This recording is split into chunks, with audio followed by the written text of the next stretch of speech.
أعوذ بالله من الشيطان الرجيم. بسم الله الرحمن الرحيم. الحمد لله الذي أنزل على عبده الكتاب ولم يجعل له عوجا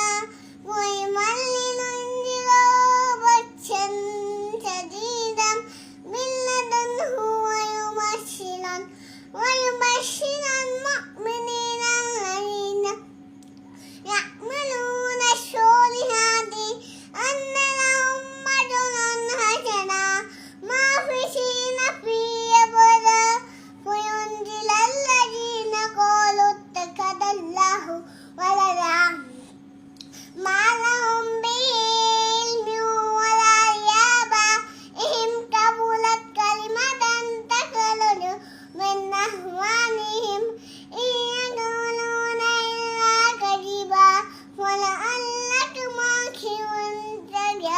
على آثارهم إن لم يؤمنوا بهذا الحديث أسفا فإنا جعلنا ما على الأرض زينة لها ينبئونهم أيهم أحسن عملا